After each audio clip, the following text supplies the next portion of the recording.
భూమి మీద పుట్టిన ఏ జీవి అయినా సరే మరణిస్తుంది. అయితే మీరు ఎప్పుడైనా కాకి చనిపోవడం గురించి విన్నారా? అసలు అవి చనిపోతాయా? వాటి గురించి కొన్ని ఇంట్రెస్టింగ్ విషయాలను మనం ఇప్పుడు తెలుసుకుందాం. పురాణాల ప్రకారం రావణాసురుడికి భయపడి దేవతలంతా ఒక్కొక్క జంతువులోకి ప్రవేశించారట. తొండలోకి కుబేరుడు, లేడిలోకి ఇంద్రుడు, నెమలిలోకి వరుణుడు, కాకిలోకి యముడు ప్రవేశించారట. అయితే రావణాసురుడు వెళ్ళిపోయాక ఆ జంతువుల నుంచి వీళ్ళందరూ బయటకు వచ్చి వాటికి వరాలు ఇచ్చారట.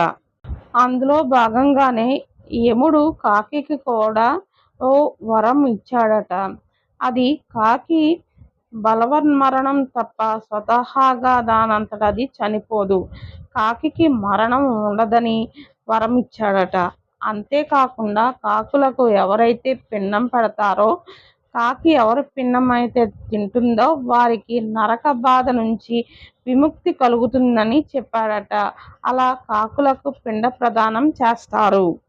కావు కావు అంటూ కాకి అరిచే అరుపులో ఎంతో గొప్ప సందేశం ఉందంటారు పండితులు. కాకి అరుపులో ఈ బంధాలు, నీకున్న సిరి సంపదలు ఏవీ శాశ్వతం కావు అని అందరికీ గుర్తు చేసే సందేశం ఉంది అని అంటారు. అదే విషయాన్ని తన అరుపు ద్వారా బోధిస్తుందట కాకి. వాస్తవాలను గుర్తించాలని తట్టి లేపుతుందట కాకి.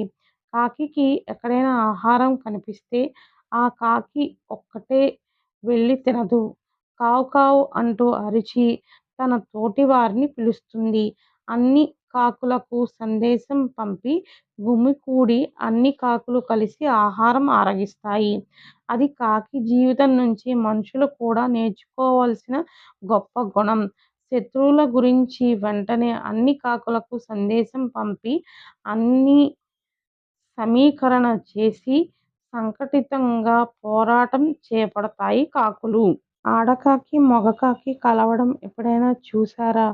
చూడలేదనే చెప్తారు. ఎందుకంటే కాకులకు అంతటి గోప్యం పాటిస్తాయి. శారీరక కలయిక విషయంలో పిచ్చుకలు మిగతా పక్షులను కలయిక సమయంలో చూసి ఉంటాం. కానీ కాకులను ఎవరూ అటువంటి సమయంలో చూసే అవకాశం అస్సలు ఉండదు.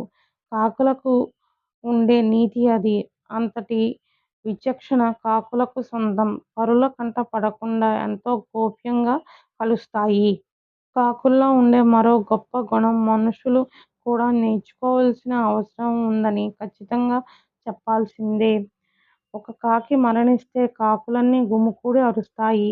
ఆ అరుపుల్లో తోటి కాకి చనిపోయిందనే బాధ ఉంటుంది. అన్నీ కలిసి గుమికూడి సంతాపం తెలియజేస్తూ కాసేపు అరుస్తూ రోదన చేస్తాయి. అంతేకాకుండా కాకి చనిపోయిన తర్వాత సంతాపం తెలిపి వాటి పని అవి చేసుకోవు.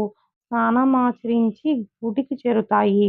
సూర్యోదయానికి ముందే నిద్ర లేచి స్నానం చేసే పక్షి కూడా కాకి మాత్రమే. బ్రహ్మముహూర్తంలో లేచి స్నానమాచరించడమే కాదు, సూర్యాస్తమయం సమయానికి గూటికి చేరే సలక్షణమైన అలవాటు, సమయపాలన కాకికి మాత్రమే ఉంది. ఎటువంటి అతిశయోక్తి లేదు ఇందులో. అంతేకాకుండా సూర్యాస్తమయం తర్వాత ఆహారం ముట్టని మంచి గుణం కూడా కాకులదే అని ఎంతమందికి తెలుసు? సూర్యగ్రహణం ఏర్పడిన సమయంలో కాకులు గూటికి చేరి గ్రహణం విడిచాక అవి స్నానం చేస్తాయి. కాకిలో ఎన్నో గొప్ప గొప్ప గుణాలున్నాయి కాబట్టి కాకిని కాలజ్ఞాని అని కూడా అంటారు.